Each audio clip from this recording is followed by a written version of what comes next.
a 2 mois, 3 000 euros. Nous avons mis à 1500. Nous avons besoin d'enfants. Désolé. Ça sonne.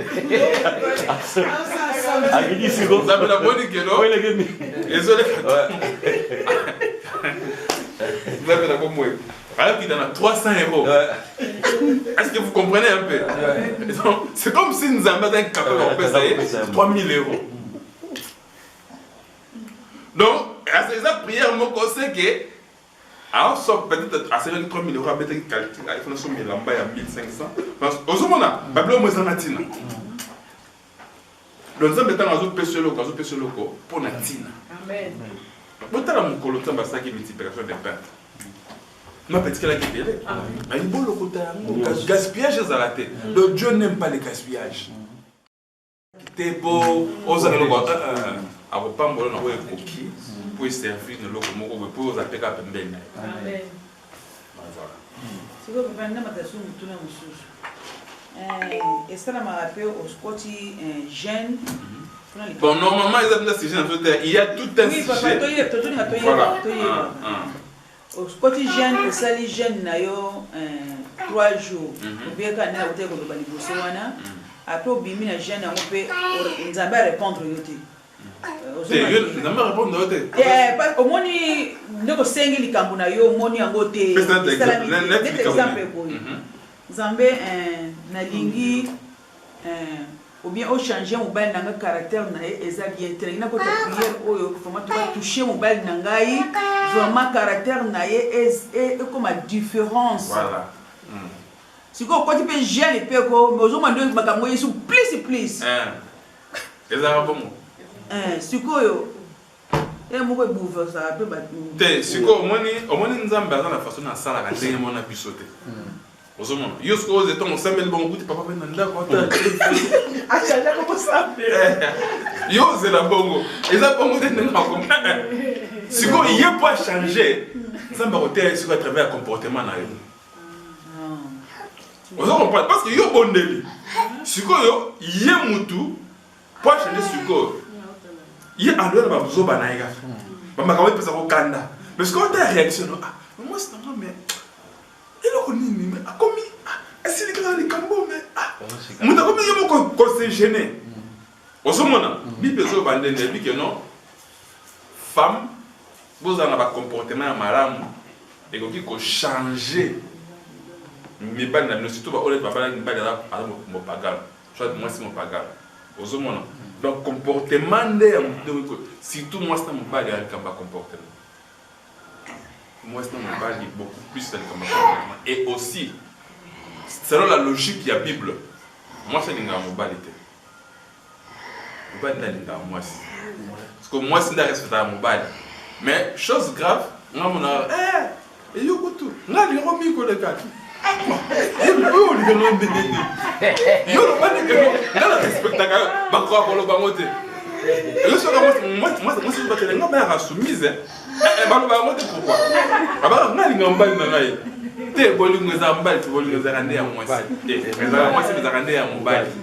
Mais moi, c'est de la solution.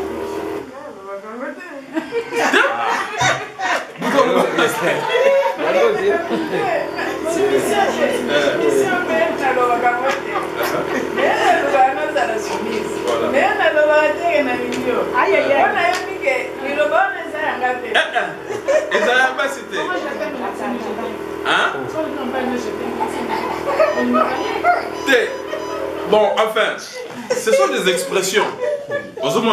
Mais quand tu as des expressions, nous devons faire aussi attention. Parce que les autres disent que j'adore ma femme.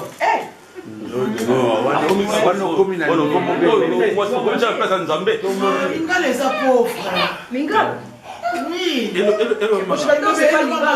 maman, mais ce n'est pas biblique. Mais tu dois la rendre ce qu'on a sens à terre, tu as sens que voilà ce que tu as dit. Voilà comme la carte.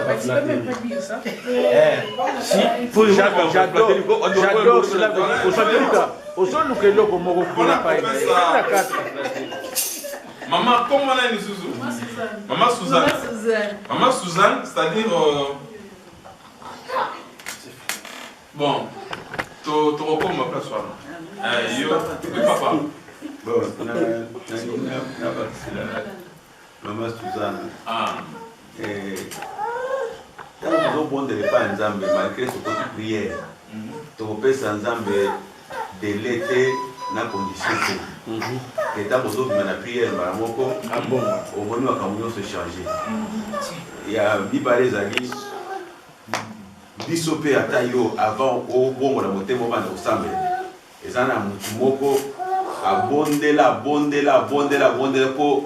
pour comme à l'église pour bien on va dans salle d'ailleurs à gêner mais n'attend on a eu temps de coquille au changer alors tant aux autres bon de la pona mobile pona les comme songolo national le coquille s'habiter aux autres contre pour bon de la pona zamba dans attend naie au ya municipal et comme moi pour ça donc et vous allez peut-être quand on est bandé les salimi et vous allez au continuer donc et tant que dans la Bible et un abondé là qui mais abondé là il y a donc abondé là l'émotion sur le total il y a abondé là bouton au bimba donc cause de la abondé là mais à changer de dimension il y a prière pour à moi l'alicam mais Nzambe a souverain la décision pour y avoir matin l'alicam au sein donc être découragé des fois te mener sur la tique dans la robot de support a été non continuer pour et l'homme là soko longi de la kiske musala osala ki yango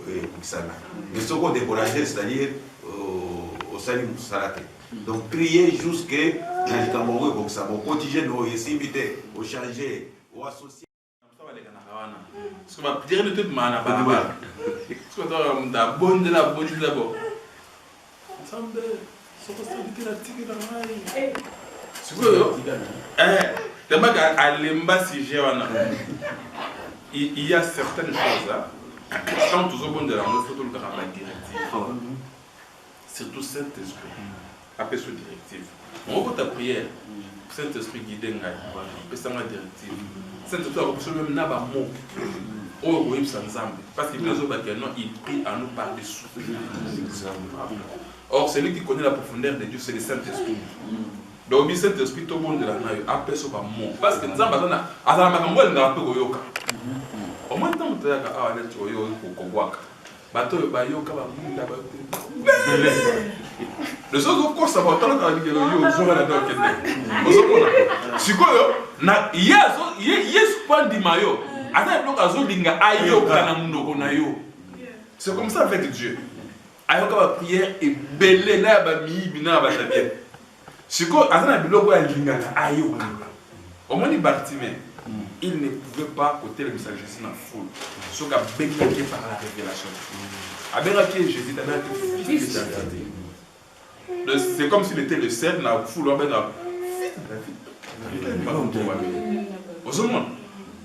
C'est ça comme moi. Donc nous avons besoin de prier par la révélation. Et ça est comme voilà pourquoi la connaissance est très importante. Parce qu'au moins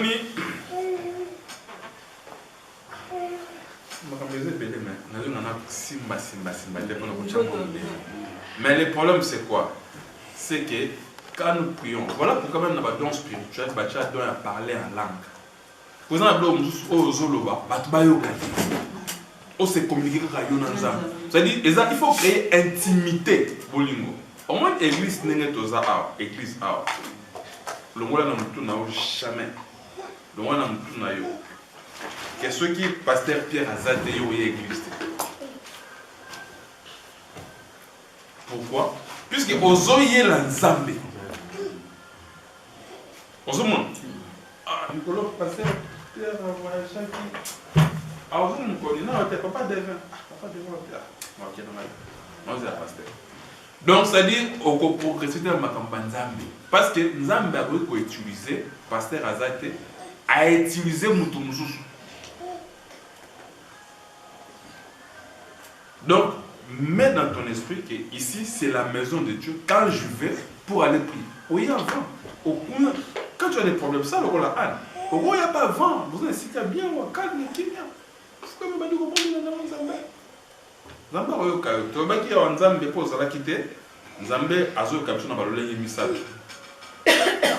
par la prière, par les services. ndenge tozomona Zacharie papa ya Jean-Baptiste ye abondelaki nzambe te mpo azwa mwana mais ezalaki il servait. Est-ce que vous avez un département dans cette église? Tous avez un demi simple. Voilà. Donc, mi pèse dans Moussala. Ce qui ne va pas me la prière, à cause de ma service, je te bénis. À cause de ce que tu fais pour Dieu, il peut te bénir. Tu n'as pas besoin, pasteur Azaka Pembe Nayo, Moussa Pembe Nayo. Toi, ton problème, c'est quoi? Il y a une instruction, tout ça, mi beko, sans bénazambe, salelaï. Soki osambeli likamwana na ya nyoliote. Soki osali nzambe apesiote. Il y a encore une autre solution. Par les offrandes. Hein? Par les offrandes. Est-ce que vous savez que les offrandes parlent? Les offrandes parlent. Il faut choisir nzambe. Tout en effectivement parce que c'est très important.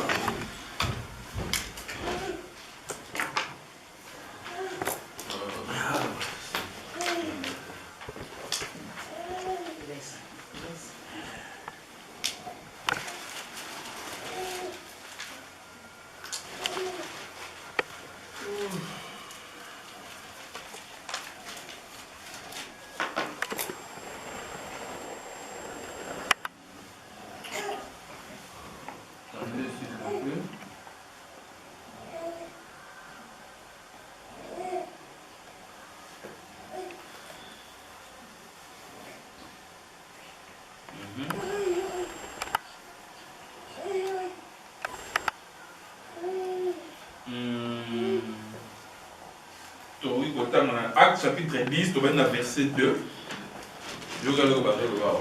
Acte 10, verset 2.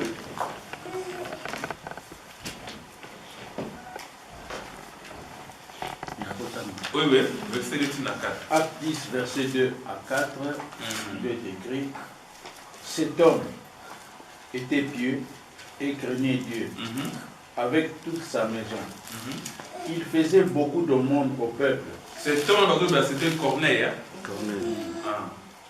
Et priait Dieu continuellement. Vers la 9e heure du jour, il vit clairement dans une vision. Un ange de Dieu. Un ange de Dieu. Qui entra chez lui. Qui lui dit: Yoka ange. Yoka maman Suzanne. Yoka me ange à Corneille. Qui lui dit: Corneille. Les regards fixés sur lui, et saisi d'effroi, il répondit: Qu'est-ce, Seigneur? Et l'ange lui dit: Yoka. Tes prières et tes aumônes. Tes prières et quoi? Et tes aumônes sont montées devant Dieu. Donc, et il s'en est souvenu. Les offrandes aussi peuvent parler comme la prière devant Dieu. Donc, au servir Nzambe Kaka, n'a pas comme l'église, servir Nzambe n'a pas hein? Servir Nzambe Koyoka Kate que vous avez un loyer, il faut servir Nzambe n'a pas Amen. Pour les gens communiquer les gars. Donc, tu fais partie à service. Oui, bien. Si tu commences à regarder la vie des hommes de Dieu, nous avons monnaie. Papa Peter, on a sauvé sa patte. Est-ce que les gens vont dire que nous avons sauté? Ce qu'on a pensé, c'est fini. Et si, dans ma finance, vous savez, on ne va pas le soutenir. Parce que quand nous donnons à Dieu. Et ce qu'on peut si, vous savez, quoi pour le dire que non? Passer un pierre, non, après ça, pourquoi vous mais il y a aussi pour ça le commandement. Donc quand tu donnes à Dieu, tu oublies, c'est fini.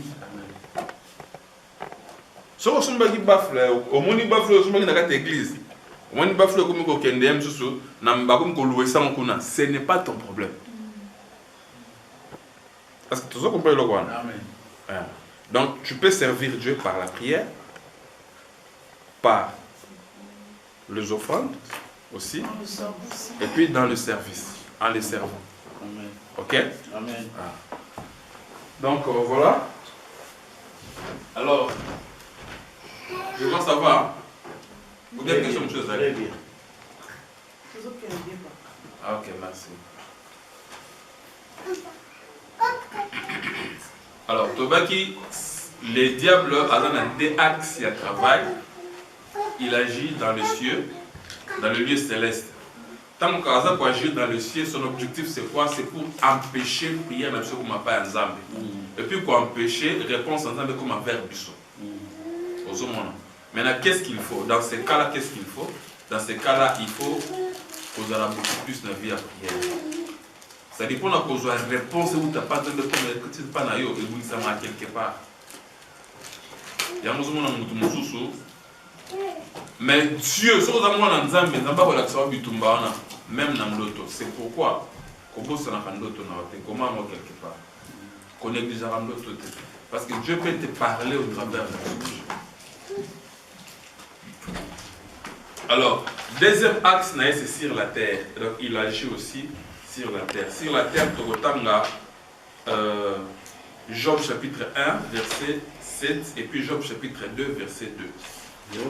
Job 1, 7. Job. Et puis Job 2, 2. 1, 7 et puis 2, 2. L'Éternel dit à Satan, parcourir la terre et de m'y promener. De parcourir la terre, de m'y promener. Vous savez, quand on dit parcourir la terre, c'est-à-dire de dominer sur la terre. N'est-ce pas? De posséder la terre. Et là, on va ça va parcourir la terre, ça va posséder la terre. Parce que vous comprenez, on va la possession. On va appeler ça Abraham Cana, dans Genèse chapitre 13, 12. Tout le temps, c'est important. Donc, je n'ai pas tout comprendre. Et là, au diable, la zone, il y a tout qui s'est promené dans mon avenir. Tout le temps, Genèse 12, 14. 13, 14, c'est dans 17. Donc, très bien. Beaucoup de versos, très bien. Genèse 13, 14 à 17. Je lis au nom de Jésus. Genèse 13, 14 à 17. L'Éternel dit à Abraham, après que l'homme se vit séparé de lui, lève les yeux du lieu où tu es. Regarde vers le nord et le midi, vers l'Orient et l'Occident. Car tous les pays que tu vois, je les donnerai à toi et à ta postérité pour toujours. Quel est ce qu'on a verset 17? Verset 17. Et si nous avons dit, regarde, papa, nous avons dit, tant à midi, nous avons fait son boka, n'est-ce pas? Nous avons fait son boka. Boété, boka, nous avons boka nini? Cana. Hein? On a Abraham, hein? Tu vois ce qu'on a verset 17? Lève-toi, parcours le pays.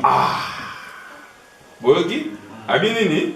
Lève-toi, parcours le pays. Pour l'année, il fallait parcourir pour posséder le boka. Tu dois comprendre. Donc, parcourir veut dire aussi prendre en possession. N'est-ce pas? Oui. Tout le monde a un geste dans le sucre. Pour le regarder, je peux te dire que non, où tu as pris, tu peux parcourir la terre. C'est-à-dire, il avait la possession de la terre. Alors, tu comprends, voilà. Mais malgré la possession de la terre, mais il y a aussi des enfants de Dieu sur la terre. Tu dois comprendre. Oui. Donc, c'est ça. Alors, donc, voilà.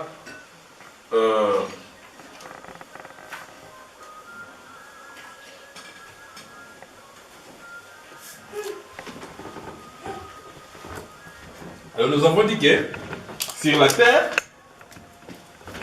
les diables, qu'est-ce qu'il fait? Azana batu oyo acha pour gérer pouvoir naïe et bâton bazali terrestre, le magicien, l'astrologue, batouana. Mais à niveau à l'icolo, à tout un gouvernement ou avec les anges déchus. Oh, ça va esprit. tout ça. Donc, qu'est-ce qu'on a comme caractéristique?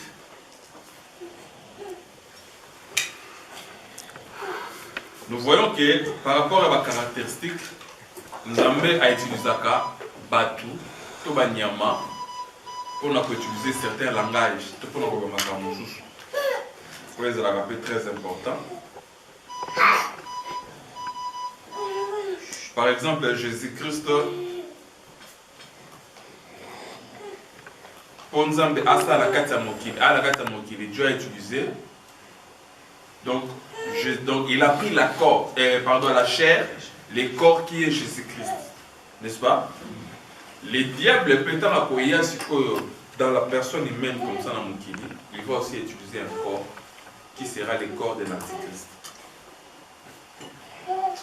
Jésus-Christ est l'agneau de Dieu pour accomplir le plan de la rédemption.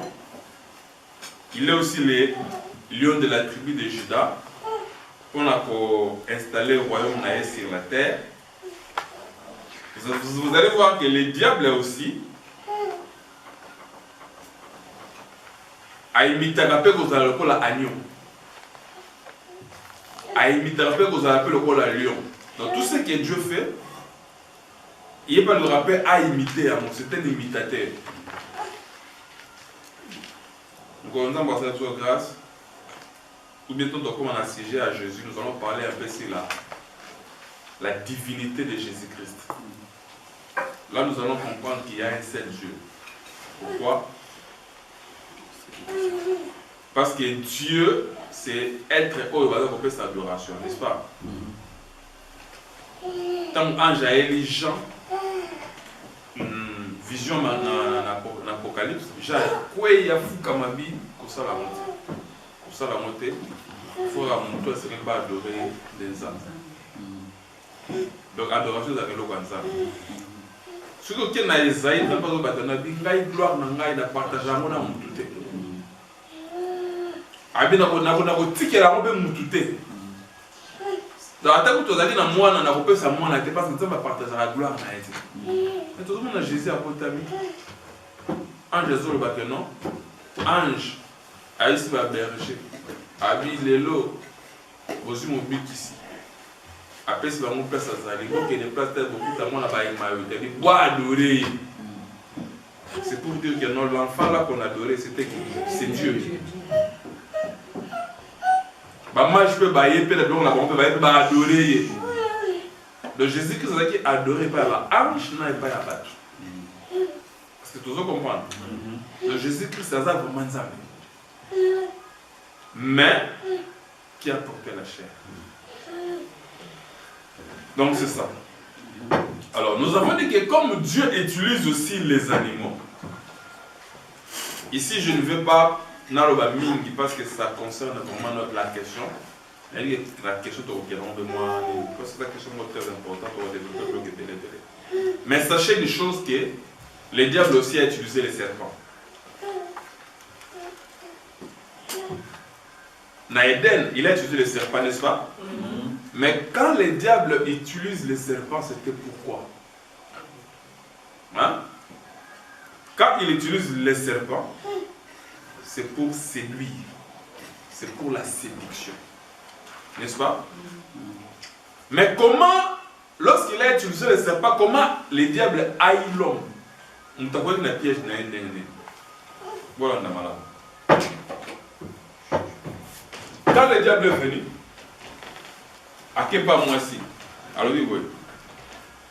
Est-ce que Dieu a-t-il réellement dit?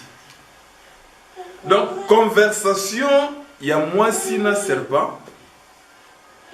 Vous allez comprendre que c'est le serpent qui avait amené, il y a un message et pas à moi si. Or, le fait qu'il y ait un message bongo, et il y a l'idée, il y a une prédication. Donc, prédication, c'est ce qui est. Et ça qui est longo, là, comme ça, il y a 4 nabango. Nzamba qui est bogoliate. Mais est-ce qu'il a fallu à longo la bogoliate, on est comme un bogolia. Parce que tout le monde comprend. C'est-à-dire, na bogoliate, Satan a le nini, a le té. Est-ce que vous comprenez? Parce que nous avons dit vous ne mangerez pas. Les jours où vous mangerez, vous mourrez. Les diables a yesu kolongolaka pawana. Et vous mangerez. Or Bible zoloba okolongolata un seul iota na iloba na Nzambe. Le fait que tango na message wana ya kolongola te, ya kolongola pas, n'est-ce pas? La femme a mangé, cela veut dire quoi? Par rapport à la prophétie, quand l'Antéchrist va régner, Aroya au travers de l'enseignement, Aroya au travers de l'idée. Donc les locaux, il faut faire beaucoup attention dans la matière. Parce que dans la matière,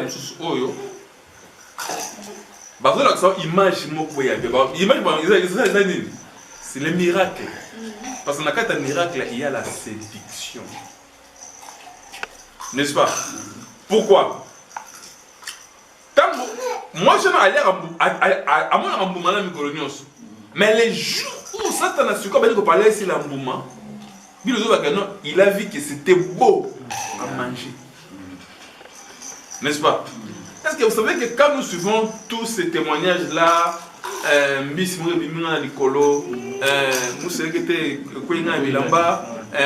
ça fait beau à voir, non? Vous ne voyez pas? Hein?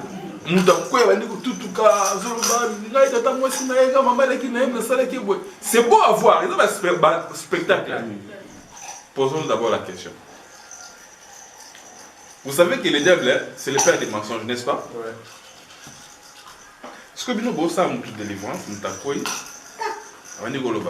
ngai, papa lekinae, papa lekinae, la sala qui est bonne, la sala qui est bonne. Est-ce que vous croyez que ma maman les a demandé à ma maman?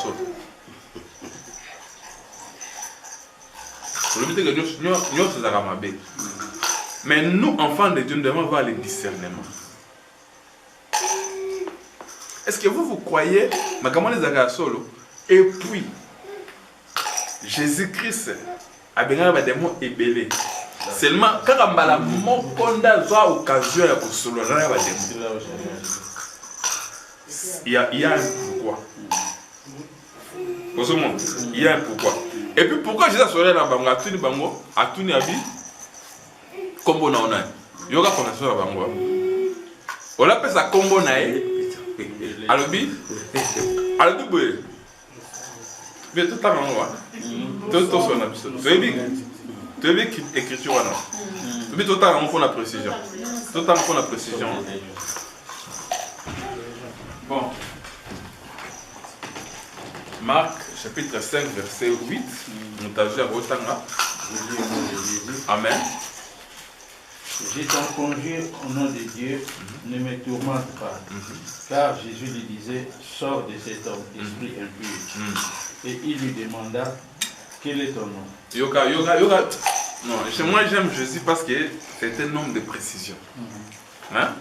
Habite sortez les esprits impurs. Habite sort esprit impur. Maintenant il lui demanda quel est ton nom. Si Jésus s'adresse à il y a un esprit mon côté. Parce que yoga c'est quoi esprit? Il lui dit quel est ton nom? Légion est mon nom. Lui répond, Légion est mon nom. Pourquoi? Continuez. Car nous sommes plusieurs. Et la Xaranine, tout nier comme on a dit. C'est qu'il y avait Jésus voyait un esprit. Mais c'est l'esprit qui nous dit qu'il va être belé. Parce que Jésus a chassé un seul esprit impur. Mais au début que l'esprit impur a gagné, n'est-ce pas? Il a toujours été belé. Mais pourquoi Jésus s'est adressé à l'esprit wana? Et nous le banni. Vous voyez, histoire où Jésus a le baki qui est ceux qui nous tout bien nous le mabe. Nous avons comme propre.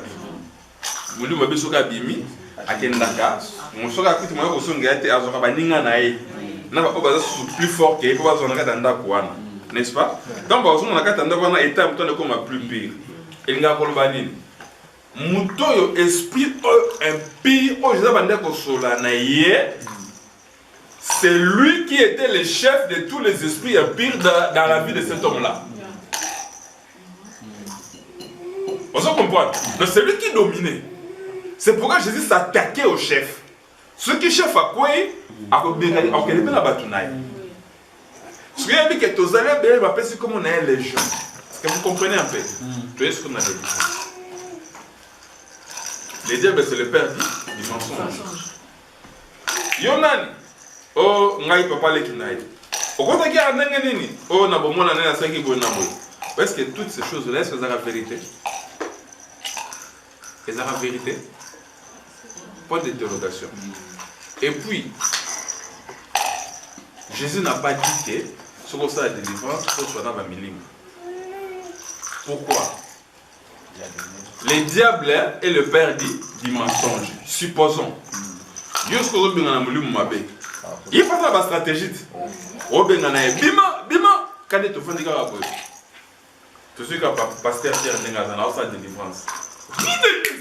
Bima, Yonani. On a un tout au côté de Nenganini. Pasteur. Je vais me côté de notre télé. Oh, comment déséquilibré. Mais au côté de notre télé. Mais c'est l'esprit du mensonge à cause de l'Omakam. Si vous avez des fois, vous avez ah, va considérer que il y a et pourtant, il y a ça pour déstabiliser.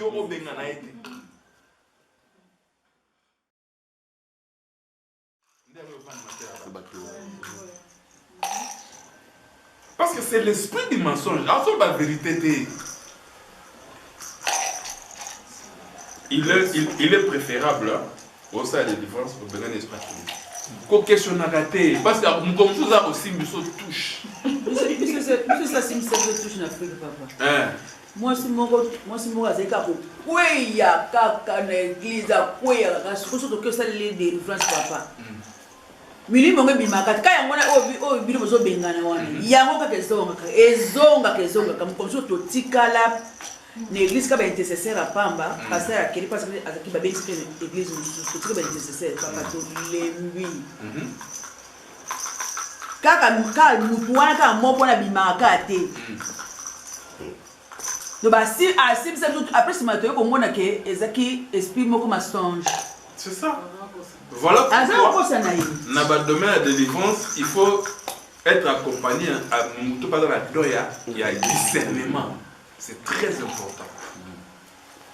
Parce qu'avec les dons de discernement, comme Paul a eu Tambola, nous tous en milieu mabé, on s'est rendu à solo. Alors on dit maïe, bon tout ça y est. Je fais des actes. C'est-à-dire,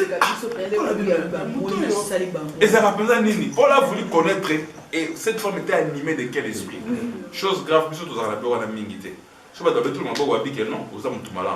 Mais pourtant, il y a d'autres personnes, par cause d'Arabes, tout le monde a l'élo, par contre, préparer l'élo au moment où Paul a compris que non, c'est l'esprit impur des Akatinaïe, né à ce moment où on a Paul a gagné.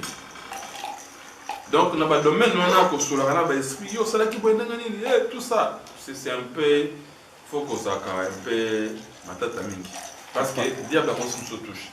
Est-ce qu'on ne peut pas dire que l'obapé peut supposer parce que dans le domaine, et que vous avez des battu, bazaki na misala wana, parce que quand je vois actuellement scène, théâtre, je salue ma carte de l'eau. Comment on a que Moto, Azape Hotel Manae, Nadia qui montait ma tata nangai, Namela qui makila nae. Et demain, à se proclamer pasteur, les gens accourent vers lui. Oh, délivrance, là, il va délivrer qui? Parce que c'est lui qui a déjà signé un contrat avec le diable. Contrat n'existe pas, contrat n'existe. C'est pas n'importe qui a pour s'approcher. Et mon toit a ça délivrant. Mais on s'est connecté. La scène n'a pas niqué. Ah, je dois battre belé. Tant que je dois battre belé, bit n'est pour détruire. C'est ça. La plupart des cas, ils ont un spectacle. Des choses beaux à voir. Hein? Donc, tant que Satan est devant moi, si, à l'accès qu'il y a un moment d'acto. Nous avons la délivrance que nous avons un spectacle, mais ma camoise est censée être aux aranamotes. Or, le diable, lorsqu'il viendra pour séduire la terre, a rien de terre. Quand on est serpent, il y a qui moi c'est de terre. Pourquoi tu as de terre? Parce que tant que nous allons à moment, à combien de minutes, à quel bâtiment, tant que nous allons à aux arbres, avec les amis, nous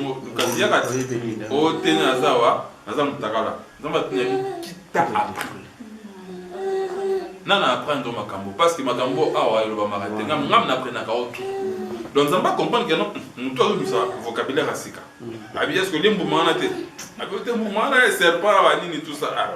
C'est que les termes sont kotaki. Donc, c'est que les diables ont été après vous savez terres en Zambie. Parce que dans Eden, il y a des termes moko au bandé pour tous ces terres. Ça c'est pour le mouvement. Mais quand le diable a yé, alors je vois que non mouvement les gens m'appellent ça bien. C'est les terres on a yé pour ébounder les terres ensemble. Donc voilà aujourd'hui. Bah, on va servir le diable. Bah, je vais pas vous dire ça, ma terre est malade. Vous êtes là, pas église. Vous l'avez pas fou là-bas tout. Nous avons pas dans la carte fou. Nous avons pas passé pour terre parole. Donc, nous avons fou tout qui nous a au monde à vous. Oh, tabac, au monde à vous. Si on a mis vending, on a dit, ah, ça me bato basala na ndeni ko bala ngaba basala nini tenza belego.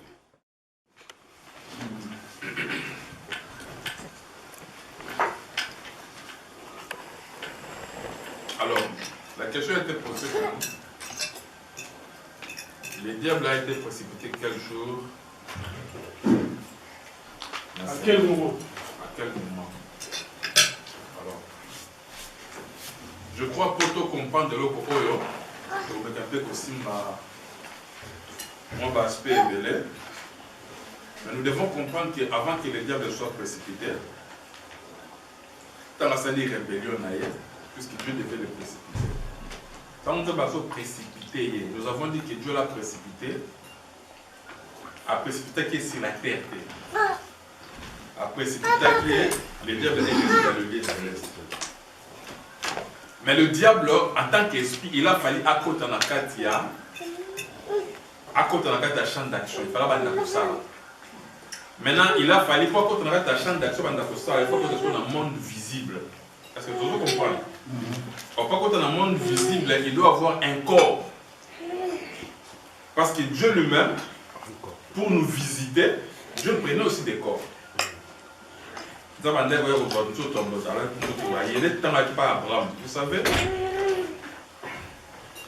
savez que Jésus, un jour, Jésus a dit ceci, il a dit, Abraham a vu mon jour et il a été tressailli de joie. Et ça va se faire appeler le Kwana. Mais Abraham a vu mon jour tressailli de joie, oh Jésus a le Bakawana. Et ça qui, il faisait aussi allusion, on a oublié que ça va se faire appeler. Il faisait aussi allusion il y a dans Genèse chapitre 18 tant Abraham. C'est-à-dire quand Dieu est venu dans la maison d'Abraham, la corpulence, les corps qu'il avait, le visage qu'il avait, c'était le visage de Jésus. C'est tout ça qu'on comprend. Donc Abraham a mon Jésus. Mais à mon qui est le gars là, fils de Dieu. À mon est le gars là, Dieu. Parce que quand Abraham a mon mon Seigneur. Donc Abraham a vu Jésus. Et on va dire, ils ont un Jésus. Non. C'est-à-dire, quand Dieu était descendu sur la terre, nous autres, à l'attaque, c'était le même corps, tant qu'il y a sa beauté, il y a une morphologie. Parce que tout le alors, le diable aussi, qu'est-ce que tout le monde qui a quitté dans ma belle quand on va voir qui est. Quand on va voir qui est, Dieu l'a précipité.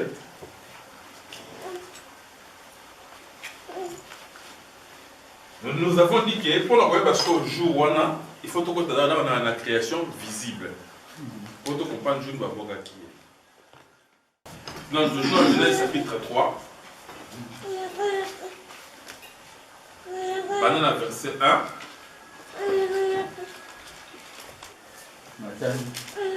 Le serpent était le plus rusé de tous les animaux des champs que l'Éternel Dieu avait fait. Il dit à la femme, Dieu a-t-il réellement dit, vous ne mangerez pas de tous les arbres du jardin?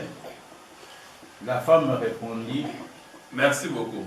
Vous avez besoin de préparer actuellement. Le serpent était le plus risé de tous les animaux du champ. Donc, ici, Genèse chapitre 1, tu vas dire à partir à verset 24.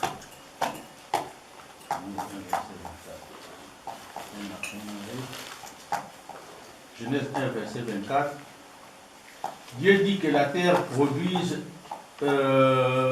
des animaux vivants selon leur espèce, du bétail, des reptiles et des animaux terrestres selon leur espèce.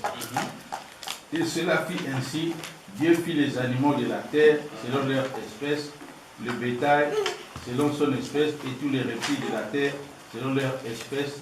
Et Dieu vit que cela était bon. Merci. Souhaitez qu'il y ait à 31. À 31, c'est quoi?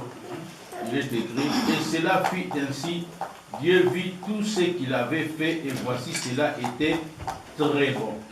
Ainsi il y eut un soir et il y eut un matin, c'est le 6e jour. Beaucoup on a d'abord battu ton question, surtout dans une explication. Ok?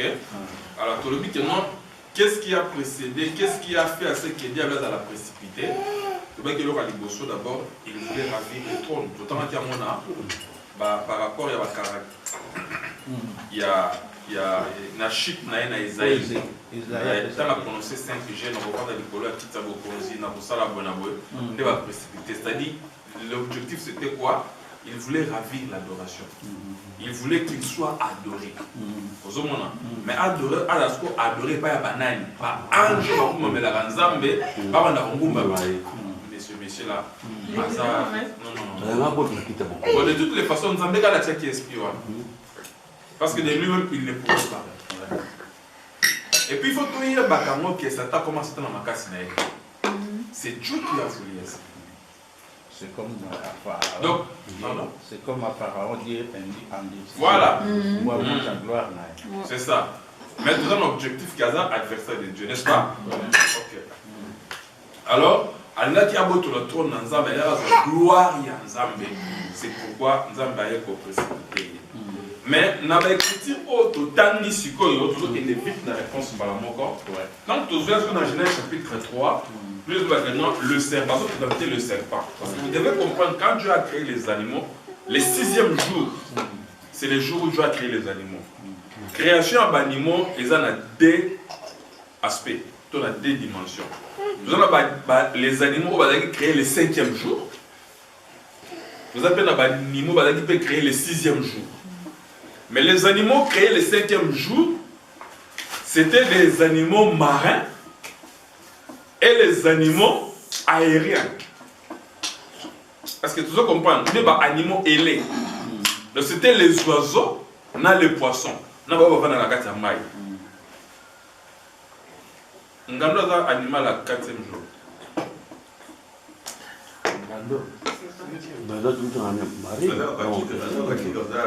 Il y a 5e jour. Donc, Ngando va créer le 5e jour. Tandis que Lion, à la Nyamaya, 6e jour. Parce que tu dois comprendre. Tout ce qu'on a très bien, parce que ça va nous servir de quelque chose. Alors, qu'est-ce qui s'est passé? Tant que nous avons créé Banyama Bongo, avant que nous avons créé Moissi, surtout dans la Genèse, on a bien au moins les années. Dieu a eu Banyama Nyoso. Parce que les oiseaux étaient seulement les oiseaux. Les oiseaux, par rapport, il y a espace là-bas, on va dire les oiseaux. On soit volant, on est oiseaux. À la sauce, à la oiseau. N'est-ce pas? Bon, il y a maï, bazaba, marin, poisson, banane, bangando, bangando. Ouais, Moukili, baza, tout ça, reptile. Bazali, n'a pas mammifère, n'est-ce pas? Alors, il y a 6 jours à 6e jour. Parmi les animaux de 6e jour, il y avait le serpent. Mais ici, il a attiré attention de l'eau comme ça. Tant que nous avons bongo, dont les animaux n'avaient pas de nom. N'est-ce pas? Bazaki, il y a classe les animaux de la terre. Lion, léopard, les animaux de la terre. On va pouvoir les oiseaux. C'est comme ça que Dieu a fait. Maintenant, qu'est-ce que Dieu a fait? Qu'est-ce qui a attiré même la solitude de l'homme? C'est quand Dieu a amené les animaux vers l'homme.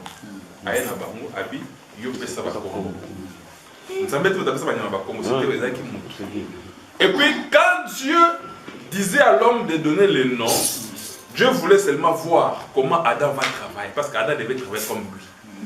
Il va créer l'homme à notre image. C'était ici où Adam devait travailler.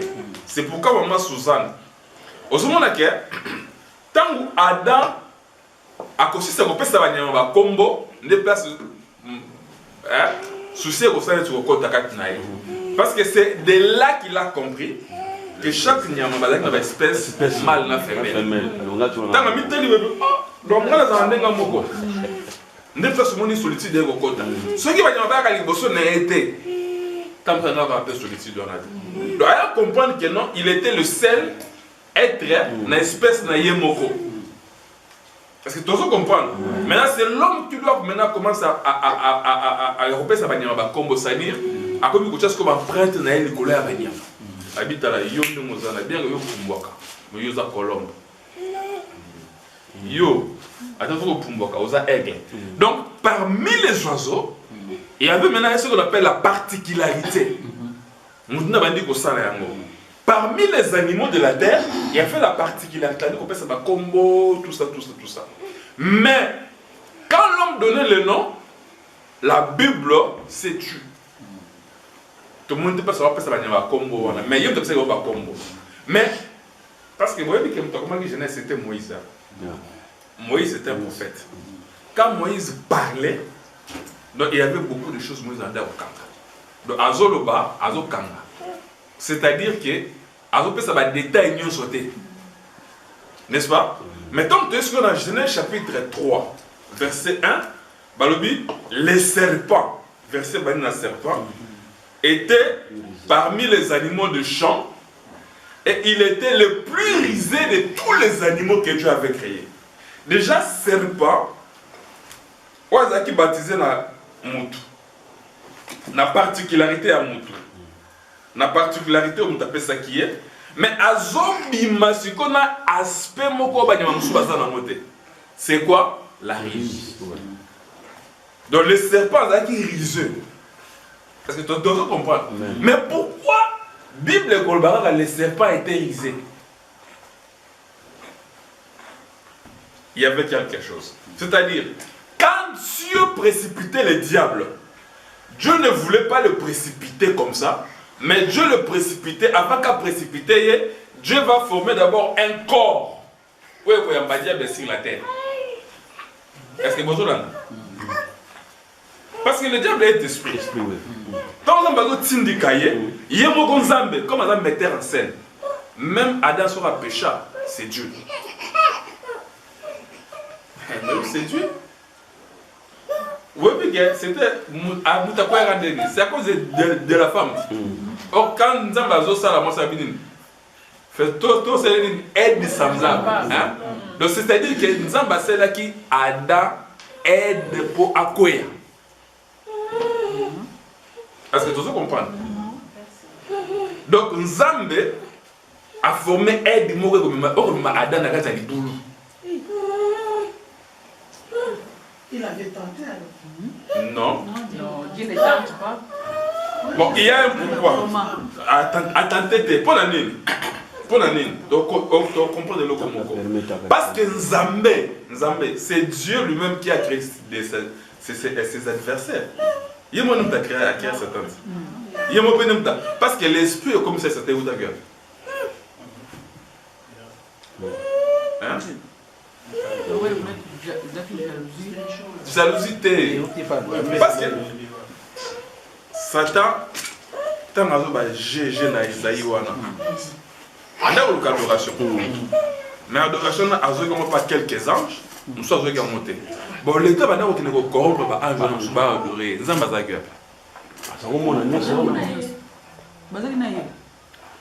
Donc Dieu savait. C'est comme Judas. Donc, et là, là, l'histoire Judas. Donc, comment on a Judas, on comprend très bien. Si on comprend Judas, on comprend ce qui s'était passé. On constate à Koyaki. Tant que Jésus a dit pour nos disciples, à quoi pour Judas, un jour, l'un de vous est un démon. Aïebaki, Naponi et Yaka, pour jouer rôle de Benanga. C'est comme ça que Dieu a fait avec le diable. Est-ce que tout le monde comprend? Alors, si Dieu était dans un précipité, il a fallu que Dieu a préparé déjà un corps. Et ce corps, c'était le corps du serpent. Si bazo, tu as serpent, bazo gravé le mot 4 et la rise. Pourquoi tu as lancé le guana? C'est très, très important.